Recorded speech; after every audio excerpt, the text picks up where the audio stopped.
and welcome to the Switch for Good podcast. I'm Alexandra Paul, and I'm here with my wonderful co-host, Dotsie Bausch. Hi, Dotsie. Hello. We have a great guest today, very interesting man with a very interesting past and an amazing future. His name is Dominick Thompson, and I'm going to introduce him in just a little bit. But first, Dotsie, it's interesting because he really is trying to reframe what masculinity means, because we have such a culture of thinking that masculinity means just being dominating other creatures. And he's really trying to reframe that. And he is a very masculine looking man himself, so he's a terrific spokesperson for that. You're in the documentary Game Changers, which deals with these myths that you have to eat meat to be a man. Can you talk a little bit about the documentary? Yeah, so it really is pretty much 100% focus on unraveling, or maybe I should say dismantling, that long-standing perpetuated belief that men or any of us need meat to thrive and be healthy and be great athletes. And so the film is very male-centric on purpose, because the men are our problem, Alexandra. We are not the problem. You know, we don't have any issues if we go out to lunch and we order a quinoa salad, right? Like, nobody makes fun of us. You're not looked at as it being bizarre. But the men, you know, they're going to take a lot of riff just for ordering a food that is, you know, obviously going to nourish them much deeper than a dead slab of animal, but they're gonna maybe get some riff. And, you know, you order the big dead piece of cow, and it's like, oh yeah, how you're gonna get it, the 22 ounce or the 70 ounce, and, you know, you're more manly the more meat you can stuff in. So this film deals with all those myths, and really kind of goes also in depth into the perpetuation by the meat and dairy industry for so many years, and the advertising and marketing, and how they have convinced society that masculinity equals eating meat, basically. Which is, it's so ironic, because if you eat a lot of meat, and you will actually very likely lose your erection. Yeah, and there's a scene in there on that too. And I've told the producers multiple times, you really only need to have that 3-minute segment on erectile dysfunction, and if you stop eating meat, the blood flow increases, and you then will have great erections. And that's really all they need to show. They don't need to show the whole other 90 minutes, because men are just like, what? On that scene. It's good. It's really good. So, well, Dominick Thompson is going to talk more about this, because he's actually he's a terrific activist, and he has answered this question and is out there on social media dealing with these people, these big stars with large followings, who are promoting this sort of toxic, what he calls toxic masculinity. Right. So let me read his bio so y'all can get to know a little bit about him, and then we'll get to learn even more about him as we interview him. So Dominick Thompson grew up in Chicago, but now lives in Atlanta. 17 years ago, he went to prison for selling drugs, and the first week behind bars, he had an epiphany that led him to become plant-based. Dom had a corporate career in healthcare until he left that about 18 months ago to become what he calls a social entrepreneur, which means an entrepreneur with a conscience. Dom travels the world advocating for a plant-based lifestyle and animal rights. He also has a vegan clothing line, a running community called the Running Herd, and an online wellness program. He also has a food line, and he's working on a kid's book, a gym, and 2 documentaries. I heard Dom say in an interview that when you stop contributing to negative energy, your life will become better. And Dom is definitely the embodiment of someone who lives life with a positive, compassionate, empowering outlook. So thank you, Dom, for being on the Switch for Good podcast. Thank you for having me. I really appreciate that. And thank you to the listeners that are tuning in right now to listen to us talk about some good stuff that I think will help empower them. Well, I want to start with something that took place on IG, Instagram, in April 2018, and then we're going to go backwards because we want to start with your story. But Dom called out Dwayne Johnson, known as The Rock, on Instagram for posting a picture of himself, The Rock, standing there straddling an alligator he was clenching his jaw shut, the alligator's jaw shut. And pulling pulling his neck back. it was a gross photo. Why is it, is the main question. What do you, what is that even supposed to mean? And what are you trying to say with that? But Dom wrote that it was inappropriate for The Rock to post this false image of masculinity. And that's just, wow. And he did it in such an articulate, gentle, loving, incredibly manly way, in my opinion, but very diverse from what The Rock was trying to show to his millions of Instagram followers. Dom, tell us what went through your head when you saw that photo. And I understand there was another one too of The Rock with a beluga whale and you also posted about that to The Rock. Tell us a little bit about what was going through your head when you saw those photos. Yeah, I like a lot of people follow The Rock for some time. I think he comes from humble beginnings like I do, and I think overall he's a good guy, a solid good guy from what I know of him or what he portrays. And he does a lot of philanthropy work and a lot of other things at troubled youth. So I guess like most of his, 20 or 30 million plus followers, when that came across my feed. And back then, the algorithm with respect to social media was a lot different. So you see a little bit more of the people you following versus now I may not see images like that. And it triggered me in a way to like, wow, I was shocked to see him promoting such a image to promote just a movie. He was using wildlife as a form of a prop. And I didn't think that was right. I didn't think that was fair. And I think that was irresponsible because I don't care who you are or if you have 100 followers or 100 million followers. I think it's our responsibility, especially as adults, especially a man in his position, to understand that you have a big impact and a big influence on not only young men, but kids. And I can promise you out of those 100 million followers that follow him, there was probably some kid out there, a young man or a little boy or a girl that decided to duplicate that image in the form of the house cat or the house dog or their brother or their sister. And that's just promoting a very disturbing narrative that we should definitely be more conscious of. So I educated him about it. I didn't call him names or nothing like that. I was assertive. My tone to this day still is assertive, and I don't regret what I did. And my understanding, it did reach out to him and his people. Why does today's society, celebrate preying on the weak or disadvantaged as being manly? I think it has a lot to do with, over the years, history, conquer. Men have been taught to conquer, prey on the weak. And then it doesn't help that we have entertainment that has pushed that type of narrative. And it's just not right. I think the opposite, being masculine and being brave, should be actually protecting the weak, those that are physically handicapped, but those are just not brave enough to defend themselves. And there's nothing wrong with people that just are afraid of conflict, that don't want to have conflict. I think it's up to people that are in those positions to stand the ground and protect those, whether through education or if it has to get physical at times. It's the same thing if you come out of a club and you see a bunch of men assaulting a woman or assaulting a stray dog or something like that. Our first reaction as humans is to intervene and protect that weak person or that weak animal or whatever the case may be. But what's happening is it's not okay to protect another male. And that's just not fair to me. I think we need to protect anybody that's vulnerable. I wanted to, this may be selfish, but going backwards to your story of when you first got to prison, and what we read was about a week later, it really hit home that all of these animals that were being served to you were being, that myth was being perpetuated, and you realized you were taking their freedom away, and that really the only end of their road was death, whereas yours was obviously you're in work now that's changing the world.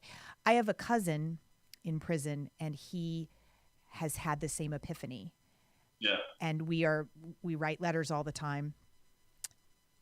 It's emotional for me. I want to go deep into that feeling that you had when that first hit you, what you felt like, what you thought, what was it like when you shared it with the other prisoners who are eating a lot of meat, and how you traverse that week, that month, that next year, however long it was? Yeah, it was one of the most difficult times of my life, if not the most difficult time I ever had in my life. And I was there that first week in the system, and I was just trying to figure out, I'm not religious by any means, but I am spiritual. I feel like there is higher energies and powers, and I feel like the universe presents itself in a unique way for us to follow different paths, meaning karma. I think karma was shown to me when I was 8 years old, and I was just trying to figure out, why am I sitting in this jail cell, and what's next? You know, because when you're in there and your loved one probably has an out date, know when he's supposed to get out, but you're never sure if you're gonna get out that out date. It's very it's scary because you don't know. It's like being trapped in a box. You don't know when you're gonna get out. And I was just trying to make sense of it all, and everything pointed to a memory. It just like a movie. This memory shot in my head when I was 8 years old. My mother would feed us chicken wings, and I was looking at those chicken wings, this memory in front of me, and looking at my mom, and looking at my arms, and looking at the chicken wings, and I pushed back. I said, I don't want this. And it's kind of hard to tell a single struggling Black mother with 3 kids that you don't want what she's cooked or what she can even afford. And I said, I don't want that. She said, well, why? I said, because they look like little bitty arms. And her response was like, well, then you're not going to eat. And I'm my mom's only kid. I mean, my mom's only son, but I am a true product of my mom. She's very assertive, outspoken. She comes from the civil rights era.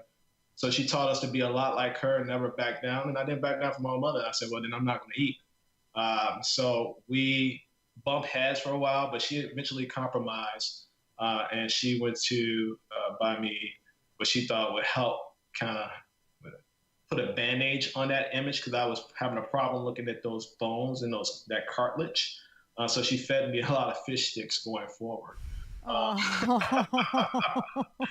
And it helped. It actually helped. I mean, I felt like I was a pescatarian for a while. You know, it helped.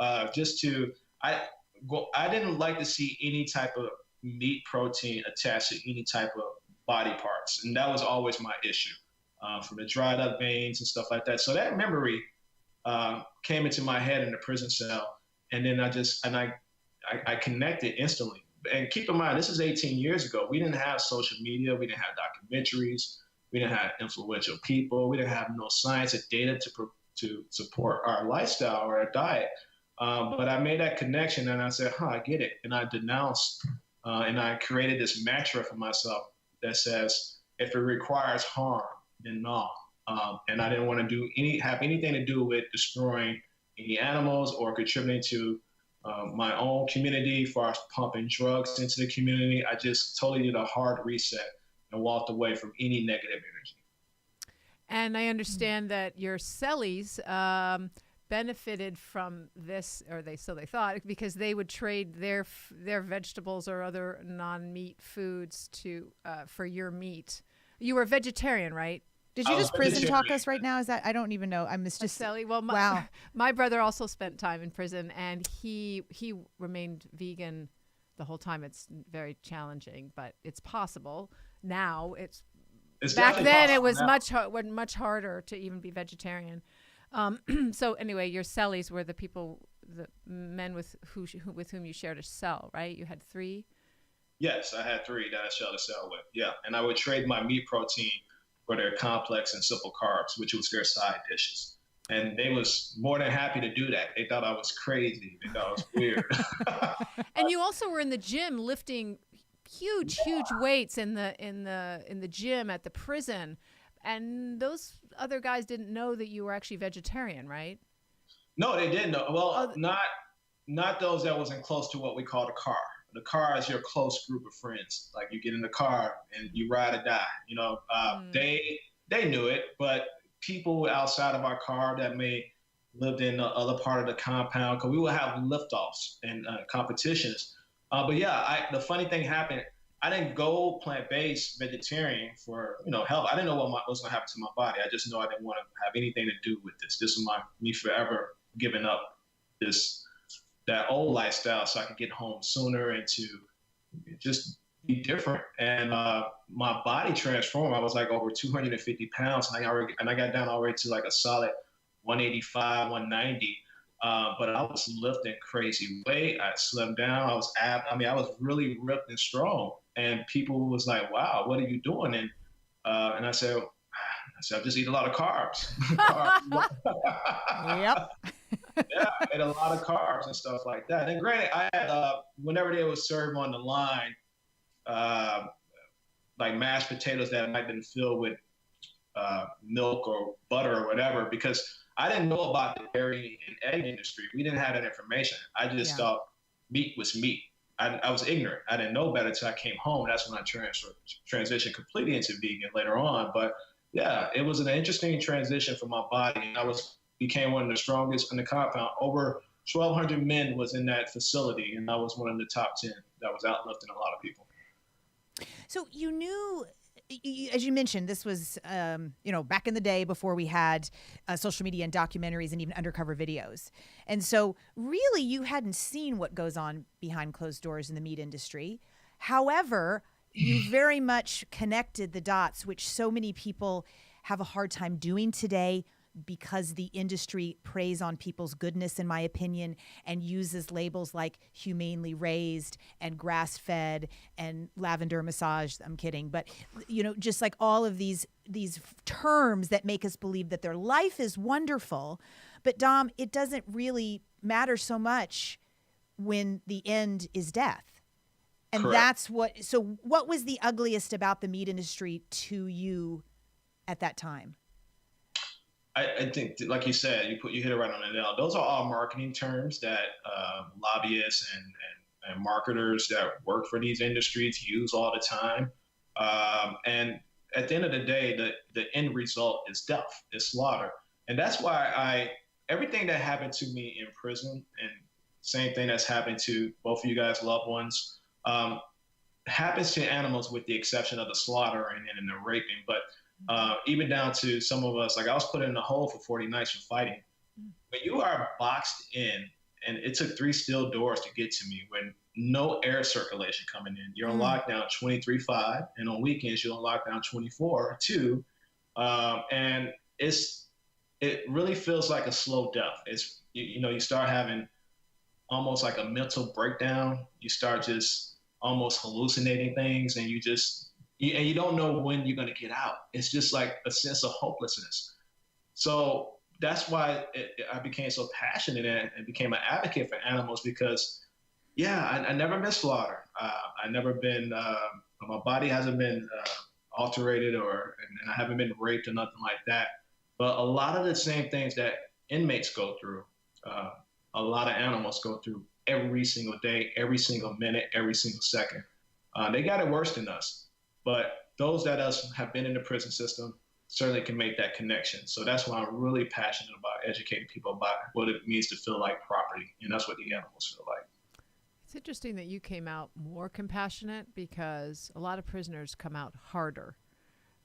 Did you see that? And did you ever talk about your feelings about that, and how did it resonate with your fellow inmates?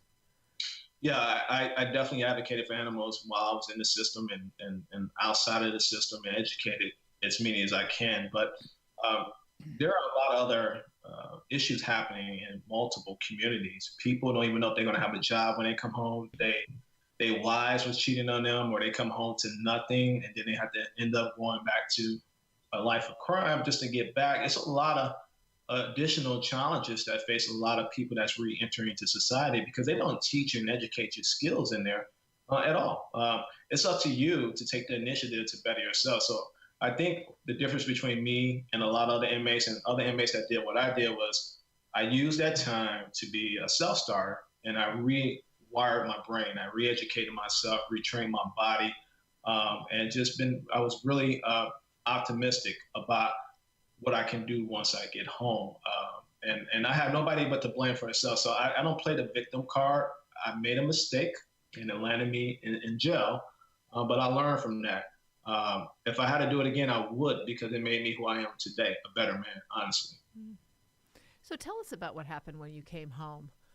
You made the transition, you said, from vegetarian to vegan, and you started working in the corporate world? Yeah. So before I went into the system, I made such a great impression on. I had an entry level position at this hospital system called McNeil Hospital, owned by Vanguard, which is one of the largest health systems in North America.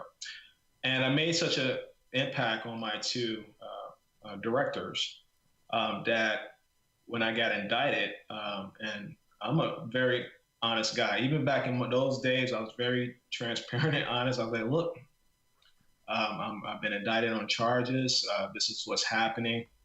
My old lifestyle caught up to me, and I was very real with them about it. I didn't hide it. Obviously I went missing for like 3 or 4 days, but I had to explain why I went missing, because I was being held and detained. And I told them what was happening, and they supported me, and they told me that when I come home, obviously if they're still in their positions, I will have a job waiting for me. I didn't believe them because I never got letters from them, or I didn't get letters from nobody else. But I took my shot when I came home, and I wrote an email to my old boss and reached out to her. And her and my other boss, the senior director, went to HR and the legal department, and they fought like hell to get me to get my position back, because what I did before I left was better than any employee they ever had. And it took about 6 months. I had to work these small, odd jobs while I was in the halfway house. But I got my job back. I had to start back from scratch. And the pay was 10% less than what I was making. But I was very happy just to have someone take another shot on me. I got another opportunity to prove myself. So when that door opened, I kicked it wide open and never looked back.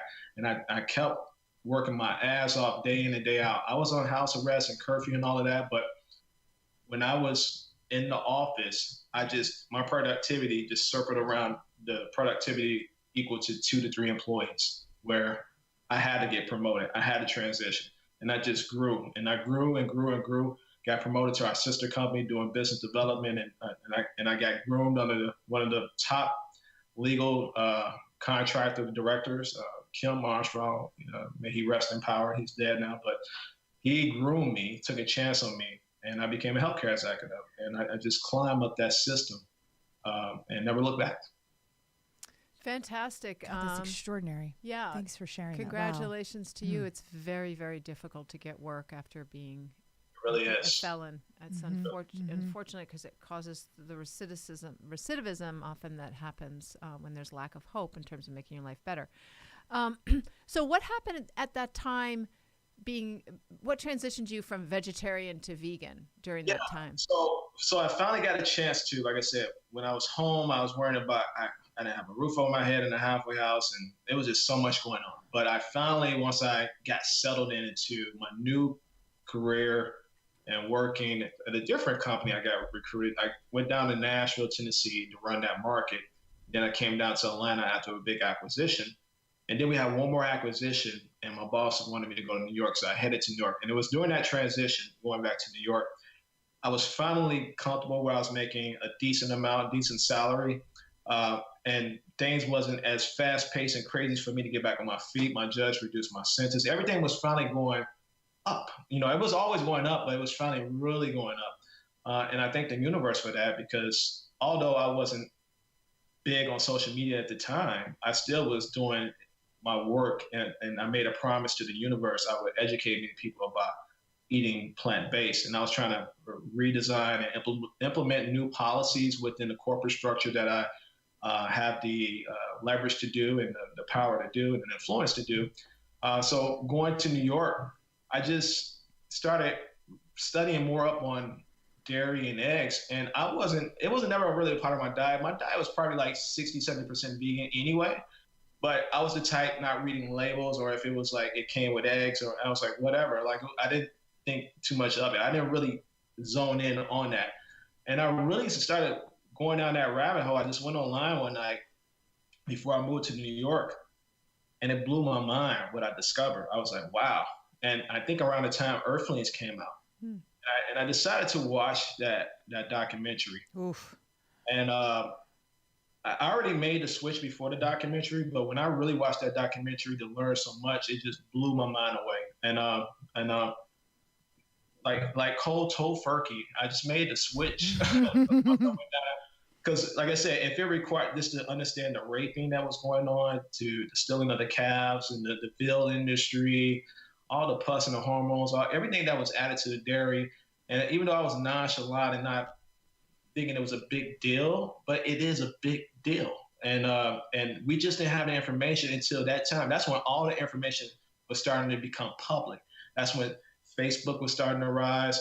Instagram just was coming out like a year later. It was just a new beginning, a new form of information that was hitting everybody's smartphones. And I was a recipient of that, and I never looked back. So I transitioned right before I went to New York and never looked back. And that was like 8 years ago. I want to just backtrack a little bit because, the goal of this podcast would be not for only vegans to be listening to. So hopefully there's as we go along here, a lot of people that were piquing curiosity. You just threw a lot into that last couple sentences about rape and babies and pus and blood. And it's kind of like, whoa, what's happening? What are you talking about? And you're talking about the dairy industry. Can you take us through that in a bit more detail? So someone that has never heard what you just said I'm a huge proponent and believer that if you are a feminist, you do not touch dairy foods. And why is that? Yeah, because they rape the cows. They are artificially inseminate the cows with semen. They jack off the bulls, and it's a very graphic process involved where they have what's in the industry known as an acronym as a rape rod, and insert that into the female cows and kids so they can stay lactated for the demand of dairy. People are demanding dairy, so they impregnate those cows, and those cows have those calves, and if there's a male calf, they're being stolen and sent to the veal industry to be chopped up within the first, couple 3 months. And if it's a female calf, she's going to have the same outcome as her mother, where she's going to be raised to be a milk cow, and she's going to be raped. And I think the time length on that is far as they usually retire. They usually can't reproduce anymore or lactate anymore after, I want to say, 4 to 5 years. Don't quote me on that. But no, you're right. It's about 4. Yeah, and once that is done, they go to unfortunately, they get slaughtered then. So it's just a very violent, a very cruel, a very unnecessary way for us just to slap some white liquid onto cereal or into a cooking product where we can replace that with plant-based alternatives or even filter water. And so it's just a very sad, troubling industry. There's not only that rape rod, but the person, if it's a vet or the farmer, inserts his or her arm and fist into the anus to be able to somehow give room for the vaginal canal, and then they put their incredibly painful. And of course, one of the things is that cows don't have the same expressions that we do, so we think, oh, they're fine. But how can anybody be fine with that? We know very well that all species, we all communicate differently, right? Yeah. Every single one. And who are we to say we know how they're feeling, what their experience is, and how that process is for them? It isn't.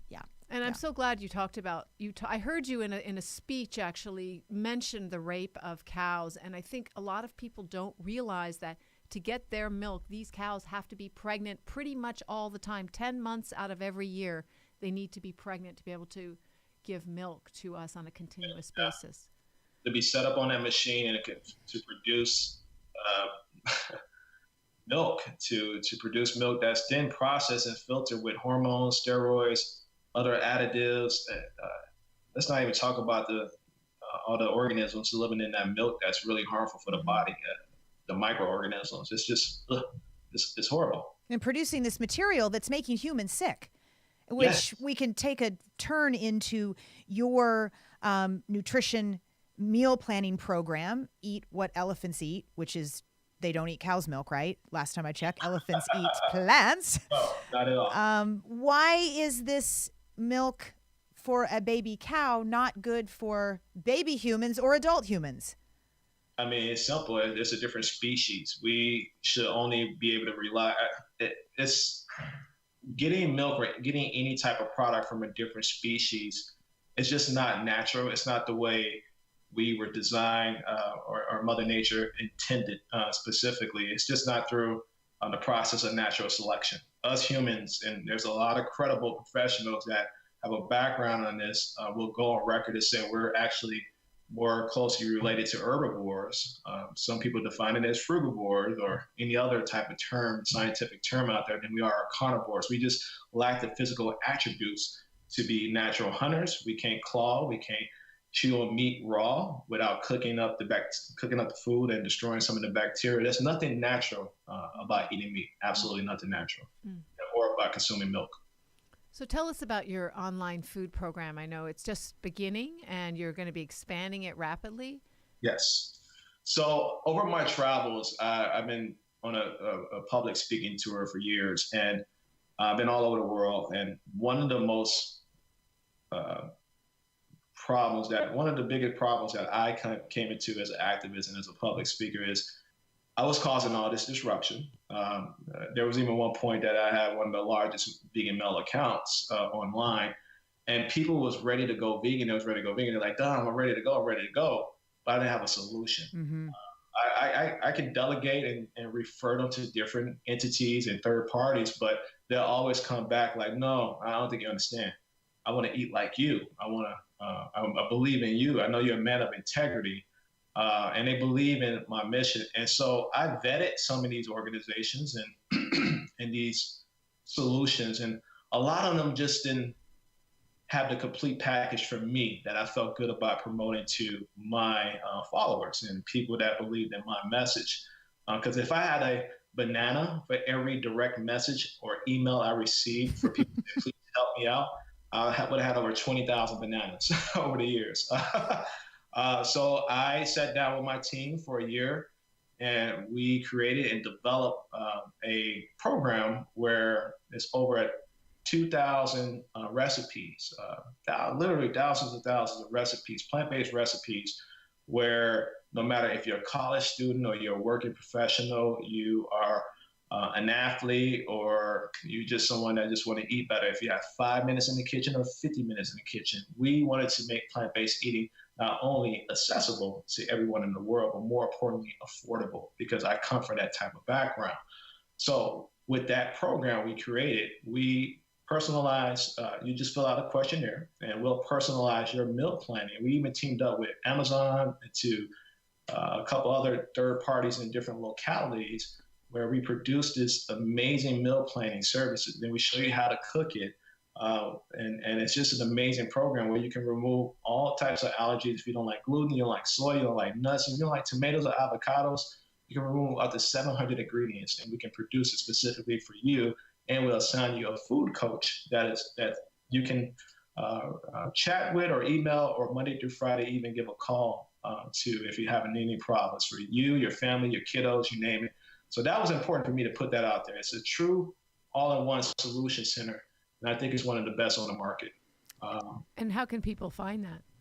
They can just go to eatwellelephantseat.com. And you're wearing, I can see your T-shirt, and I think, although you need to sort of stand up a little bit so that folks can see it. Eat what elephants eat. There we go. Yes. And perfect. You actually have a clothing line too, called Crazies and Weirdos, which is the largest vegan clothing line.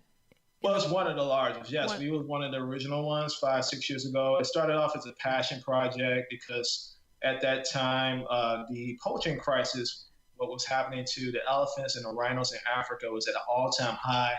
And I thought, what better way to help raise funding for rangers and drones that these organizations in Africa was fighting the poachers with, to help do it through a T-shirt campaign.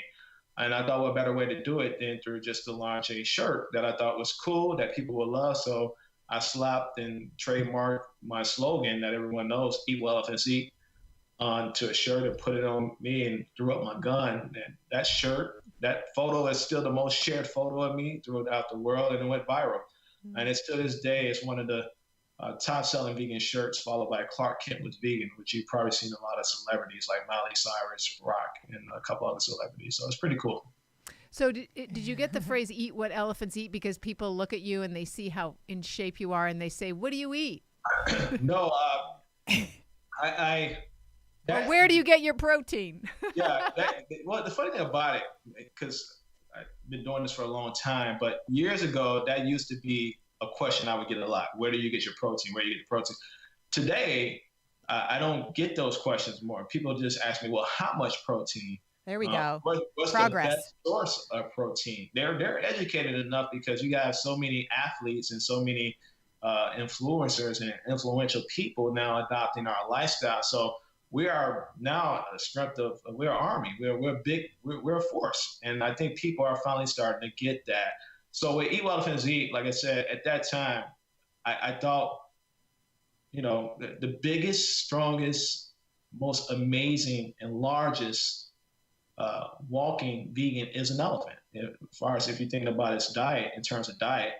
And I just tell people all the time, eat what elephants eat. And that has always been a mantra of mine and that I created. And I slapped it on the shirt. So I'm happy I did it because it's really iconic now. It's like the Coca-Cola of the vegan community. It's really cool. That's great. For all the people that you run into across the world in your speaking, and even for the people listening to this podcast that are just like, they hear what you're saying and they think it's interesting and maybe something they might want to traverse, but they really feel like they're just still a bit stuck in their meat and potatoes way. And it's like, this is just going to be so hard to transition, right? We all hear that all the time. Oh, it's going to be so hard. I don't know where to start. What is it about this way of eating that makes you feel so great? And can you, I want to infuse that feeling into some of the people maybe that are listening that think it might be hard. It's not going to be hard because they're going to go to Eat What Elephants Eat and that you're going to help them with their meal plan. But what makes you feel so great about this? Because people want to feel that way. I want to feel like you, pretty much. That's a great question. I get that a lot in the Q&A part of my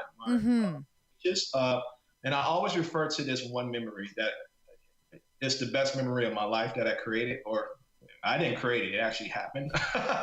So in prison, when I went plant-based, when I removed that first week, when I removed meat, sure, I was plant-based vegetarian. I wasn't completely vegan, but the transformation my body experienced for the following from that week to the next 2 months was something that I would never, ever, ever, ever, ever forget. It was the closest thing I felt to feeling like a superhero because, like I said, I didn't have education in food and nutrition and science or wellness at that. I didn't know what I was doing. I didn't know if I was going to survive. Shit, I just didn't want to eat something that was negative. But for my body to transform on its own, for me to become this strong, and I don't know if I can cuss on your podcast, but they say no. I'm trying not to too. It's hard though. It's okay. I was strong AF. There you go. And just to see my body transform, I promise you guys, it was the closest thing I felt to feeling like a real life superhero. And I mean that from the bottom of my heart. I mean, obviously I feel that way to this day, but I'm so used to feeling great. I can do 2 a days and I can work out 3 times a day. My recovery is amazing. I do Ironmans, I do marathons. I kill it. I do it. And I produce at a high level. But that first experience for all you omnivores out there listening, if you stick with it for a couple months, you're just going to be like really blown away because it's the best physical experience in the world without the use of some type of drug that alters your mood, if you really want to know the truth. Mm-hmm. I love that. A real life superhero. You are, for sure. It sounds like, to me, from what you've said, is that, yes, it changed you physically and you felt amazing, but emotionally and spiritually, it also opened you up. And when you came back, you have a fur daughter? I did. Yeah, I mean, I do. Yes. Not I did. Sorry. She's right here right now, Lane. Scruffy McFly. You actually, if we could put pictures of you with Scruffy and put them next to the Rock trying to be all macho, you could see what a real man is. Look, she's just a little beautiful white puppy. And she has her own Instagram account, by the way. She turns 13 next month. And she's vegan too. She's been vegan now for about 6 years. Her lifespan has doubled because of her diet. Tell us how she changed your life. You've talked about it before. Yeah. So when I came home, I wasn't clinically diagnosed as being depressed, but I knew I was smart enough and conscious enough to know that I just wasn't feeling normal, and rightfully so, because again, I didn't have my job at the time. I didn't know what was going to happen. I was getting denied for employment. I was on house arrest. So they put part of my conditions in my release was I was supposed to be, I was required to be on house arrest from 6 p.m. to 6 a.m. I was only allowed to leave my place and I didn't have a place at the time. I was only allowed to leave the halfway house at 6 a.m. to go look for jobs. And I had to look for at least 6 jobs per day. And I kept getting denied and request after request. So when I finally did get employment, then I was finally able to move 6 months later out of the halfway house into my own place. I stayed on the west side of Chicago. Stayed in the hood, which is fine because I know my way around that. But I was able to afford like a 3-bedroom apartment. Had this big empty apartment to myself. It just came. I didn't seek 3 bedrooms. It came with 3 bedrooms, but I was able to afford it on my salary. And at that time, I was just like, we didn't have social media. We didn't have dating apps. We didn't have nothing but Blockbuster Video. And I couldn't even go to the gym. So I was going, and I was fine with adjusting to that because just like in prison, when you go through transition in different prisons, or if you're in the hole, you don't always have the opportunity to hit the weight pile, or there's no weight pile in the system. So I was okay with doing body push-ups and head push-ups. Like that was not a problem for me. I can adapt. I'm used to that. But I was very depressed. Like, I was still trying to transition and figure out life. Like I was kind of like hopeless and trying to understand like what now? I mean, I was trying to be optimistic, but I was still a bitter soul and very disappointed and angry at myself for making a bad decision that I'm still trying to climb out of. And so my mom was in St. Thomas Islands. She'd go there once a year with her husband. He's from St. Thomas. And she's not an animal lover like that, but this little fur ball that looked like Gizmo from the Gremlins was scratching at her feet. She was part of a litter of like 9 or 10. And my mom picked her up because, on the island, those dogs run wild and stuff like that. And I think her husband at the time, his friend, they just had these stray dogs. They just had another litter. And Scruff was scratching at my mom's feet, and she fell in love with my mom. So my mom fought like hell to get her back to the States, and she did. Finally got her to the States, but she wasn't She wasn't getting along with my mom's husband dogs, which was Chihuahuas. It was 3 Chihuahuas. And Chihuahuas, listen, different breeds had different personalities. It's just the truth. And they was attacking her and taking advantage of her because she was a puppy. So my mom would kind of like coddle her and put her in the bed with her. But Ken, being trying to be this traditional masculine guy, was like, no, she needs to be down there with her brothers and sisters. and then my mom, being who she is, like, no, she's not. They trying to bite and kill her. They keep biting her every day. Ken, I'm not doing that. He's like, well, then they all need to get in the bed. My mom was like, no, they all don't need to get in the bed. So it was just conflict there. And she told me that. And I was like, yo, bring her to me. I don't raise dogs my whole life, stray dogs. I rescue a couple of dogs. They all been German Shepherds, though, one pit bull. I didn't know it was going to be this little dog. And so when she came over, I said, bring her to me. I'll raise her and give her back to you once she gets bigger so she can, defend herself. So my mom opened up the door, came over my place, and I was like, where she's at? And she said, she looked down, and I looked down. It was like a Pixar movie. I picked up this little fur ball in my hand, and her eyes opened up. And it's like, she gave me an expression like, are you going to be my dad? Because nobody wants me. My heart just melted. It was the first time I cracked a smile since being home, and it brought a smile to my mom. My mom started crying right there because she thought prison took the soul of her son. I'm her only son. She thought she'd never see me smile again, and she knew it was something special right there. And we never, Scruff never wanted to go back, but I raised up. You got to understand, people say they know their dogs or they say they know themselves. You truly don't know yourself until you actually are taken out of society and you're able to understand you and what ticks you off and understand your different mood swings and stuff. Same thing with house arrest. I had a lot of time to spend with her. So as soon as I come home, I'll be wrestling on the phone. I'll be wrestling on the floor with her. I'll be sliding through my wood floors like Michael J. Fox in the movie. We would have a good time. We would watch blockbuster videos together. It was just me and my baby girl for 2 years together, nonstop. As soon as I got off work and on weekends, it was just me and her, and we formed that bond. And she truly, she saved my life like veganism saved my life. Can you tell he's in love with her? Scruffy in the real life superhero. There's like a children's book in there somewhere. Yes. Oh. She truly saved me, yeah.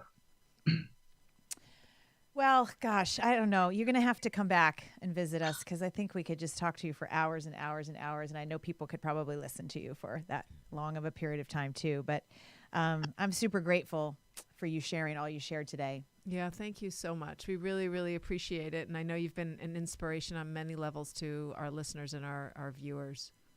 Yeah, I appreciate you guys having me, and I would love to come back. Definitely. You guys got my email, you got my number, I believe. Anytime, just please. Maybe next time we can do it in person too. Maybe we can get the schedule down right. So that would be killer. A reminder just to the listeners that if you haven't joined our Switch for Good team, we definitely want you. You don't have to be an elite athlete or doing all of these amazing races like Dom is. You just you can just go to the website and click on join our dairy-free team at switchforgood.org, and then you can answer a few questions and basically you're in. So Dom, if you want to join us too, please do. I'll check you guys out for sure. All right. Where can we find you on Instagram? Yes. Yeah, it's Dom's Thompson. All my handles are pretty much the same, but DOMZTHOMPSON, Dom's Thompson. If you want to find Eat What Elephants Eat, same thing, Eat What Elephants Eat, and Crazies and Weirdos. That's the best way to connect with us and me through Instagram or Facebook. Great. Thank you so much. Brilliant. All right. Tell Scruff bye from us down there. And thank you so much. She went back to bed. Good girl. These podcasts for him are old hats. I know. Like, another one? Oh, Dad's doing another podcast. He did one yesterday. He's doing one tonight. I know. No, Thank good. you. Thanks for sharing the good word. Thank you so much. All right. Take care. Bye-bye. So thank you so much for tuning in today. If we helped you in any way, then click the subscribe button and let's keep hanging out together. We have so much more to share with you. And if you need more information on actually making the switch for good, please visit us at switchforgood.org for loads of info. And you can subscribe to our mailing list where you will receive all sorts of super cool gifts, discount codes to our very fave dairy-free products, and a lifetime of powerful health tips. So join us on the journey to switch for good. This is the future.